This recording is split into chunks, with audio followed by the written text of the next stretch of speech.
Hey, pal, I think you're setting up in the wrong meeting room. You must be one of the new employees. Somebody probably just gave you the wrong access code or something. But this here is a meeting for senior company officers only. Wait a second. You look... Weller? Jason? Jay Sommers? Yeah, man, that's me. Been a long time. Yeah, since high school. Damn, that was a long time ago. Yeah, seems to only get longer. Yeah, that's for sure. So I take it the company's hired you. Terrific. Do you need any guidance finding your way to the right company meeting room for your lower level department? Already found it. Yeah. No, you probably didn't catch what I said just a second ago. This here is the meeting room. Meeting room for the senior company officers. That includes me. I'm the new vice president of operations. Got the word this past Saturday afternoon at 1 o'clock. Huh, really? Yeah, really. I didn't know you worked here though. What do you do for this wonderful company? I manage all the accounts on the East Coast. Who did you say hired you, and when did they hire you? I didn't say actually. My last interview was Friday. Present at said interview were Oliver, Laurel, and Charles. It's funny whenever you say Oliver and Laurel's names together, you know, Laurel and Hardy. Huh, yeah, it's funny. Friday, you said. I was supposed to be at that interview on Friday. They said I was going to have some weight in the vote. I wanted to be sure that we chose the right person for the job and not just to fill a quota. No offense. I can assure you I'm not a quota filler. Right. No, yeah. No, I didn't mean to imply that you were a quota filler. I was just saying. Oh, yeah. Black Lives Matter. Yeah. That's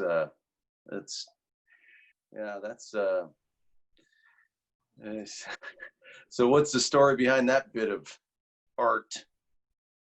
My daughter Michelle drew this for me. She's 8. Wow, 8. Wow, very talented, very expressive. I'm just curious though, you think that's appropriate for the workplace? I mean, you know, mixing politics and a public company? No, I'm always respectful of the workplace. Now, when Laurel contacted me on Zoom to offer me the job, we talked for about 2 hours.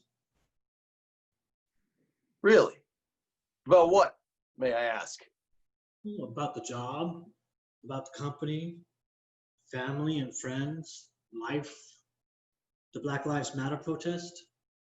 She told me all about her children and her grandkids. So I introduced her to my 2 daughters, Michelle and Kendra. And I mentioned the picture that Michelle drew for me. Yeah, and she said I could display it at any meeting that I wanted. And she said if anybody had a problem with it, they could bring up the complaint with her directly. Laurel said that. Well, she did. Huh. That doesn't sound like her, and I've known her for years. Well, maybe she's changed a little. You know, sometimes people choose to change, especially when they meet new people and they discover that they're not really so different.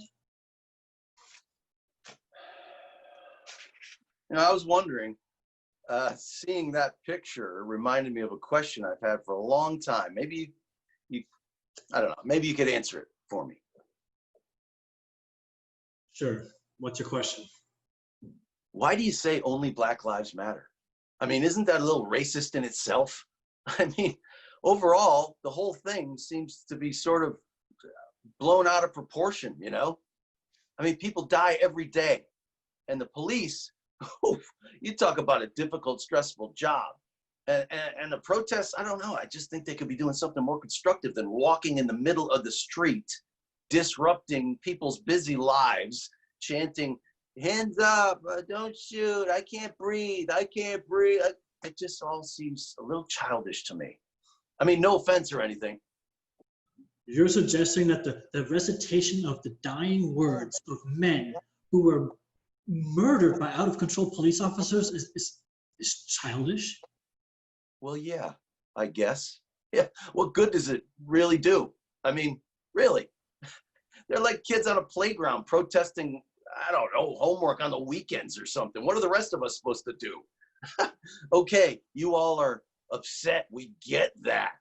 But man, I think you could be doing something that actually makes a difference. Like instead of getting so emotional, maybe a few people like think through. Whoa, you people. I didn't mean it that way. And emotional? I mean, really. Shades of Jay Sommers I remember from high school. Do you realize how insulting? I am so sick of the passive-aggressive insults and put-downs. Does it make you feel superior to me when you talk like that? Are you that insecure still?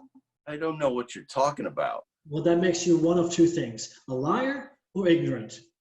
Well, why are you getting so emotional? We're just having a conversation. It's like you're picking up right where you left off in high school. But don't play me for a fool. I'm nobody's fool. When I'm telling you, I've had enough with the insults. How did I just insult you? I'm not insulting anyone. Things are what they are, you know? And you getting all out of sorts so easily makes me wonder if you have the right disposition for this job. There's a lot of stress that goes with this position. I might have to, I don't know, bring this up to Laurel when I see her.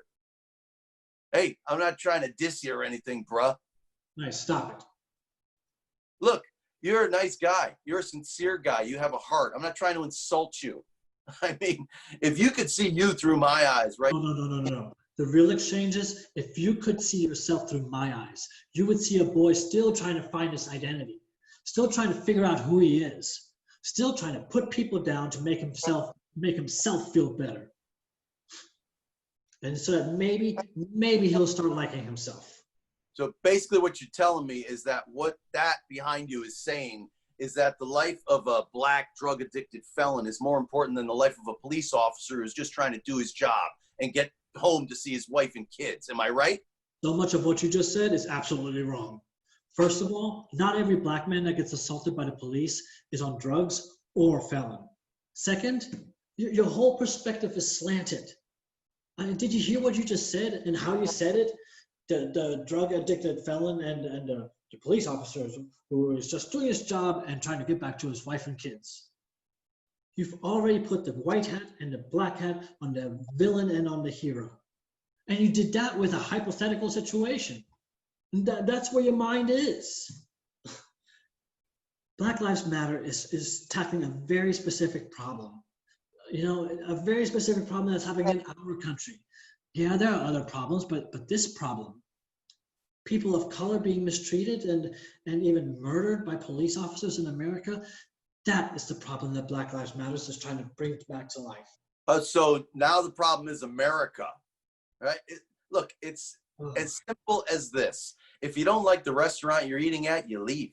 You don't like the car you bought, you trade it in, you get a new one. You don't like the country you're living in, the country which gives you everything you have ever wanted and could want, then leave it. You don't sit around and whine and protest. All you're doing is making things harder for everybody else. The words that just came out of your mouth, my God, still have a long way to go. Do you realize that this country was built from the blood, sweat, and tears of the black man, the black woman, and their black children? This country didn't give us anything. It took, and it's still taking. I mean, I love my country. I love it for what it represents, for what it promises to be, but not for all the embarrassments and atrocities it's committed under its flag since Jim Crow and slavery. You know what I really think? I think Black Lives Matter is the real hate group in the crowd. They pound their fists and cry, nobody loves me. Meanwhile, what they really want is to get their kicks making white people bow down to them. Oh. We can't say shit anymore without being accused of being racist. Freedom of speech and freedom of opinion are dead. Everything's been taken from us. Everything. Our rights, our liberty, our freedom. This isn't America anymore. Wait a minute. You just took the words that I said and made them into, and now you're the victim? I think I understand what's going on. You're afraid. all of your anger, all of your hatred, all of your lashing out, you're afraid Of what? of feeling that you have to be accountable. Yeah, there's that, and there's something else. You're afraid of becoming replaceable, of becoming insignificant. Well, what you're not seeing is that there's room in this life for everybody. And by showing people respect and by doing right by them only enhances you as a person. You don't know the first thing about me. Remember the things you used to say in high school? The racial stuff, the anti-Semitic stuff. I kept in contact with some classmates after high school, and some of them kept in touch with you. They told me you were still the same person you were in high school, saying the same things. The only way you'll change and understand what people of color are experiencing is if you apply one simple little bit of wisdom.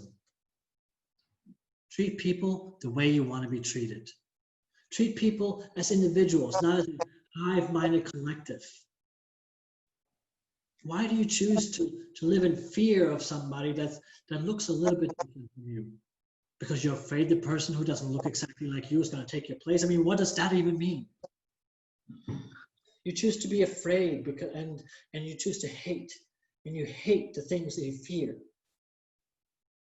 But there's nothing to fear here, man. We're all just people. We're all in this together.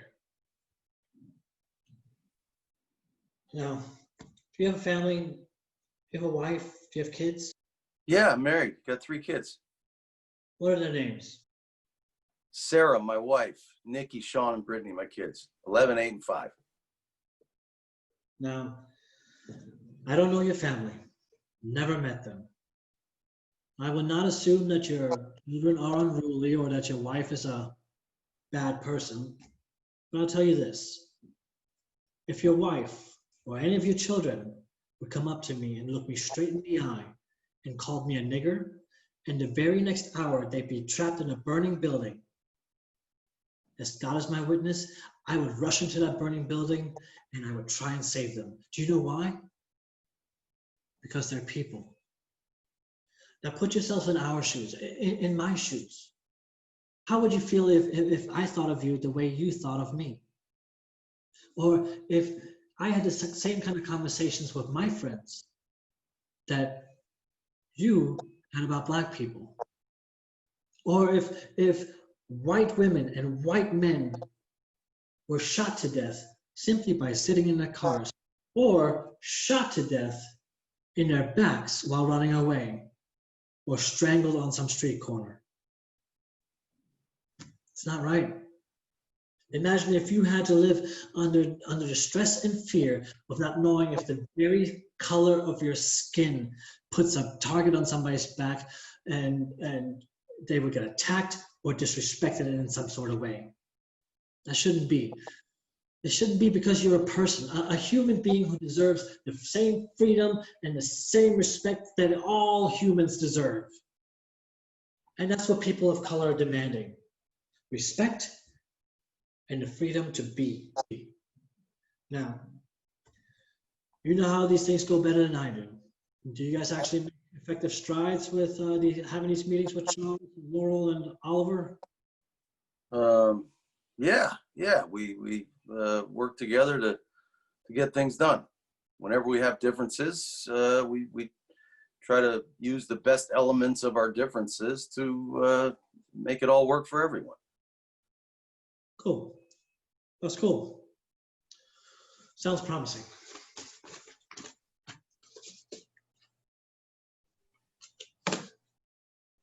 Hey Jay, Sebastian.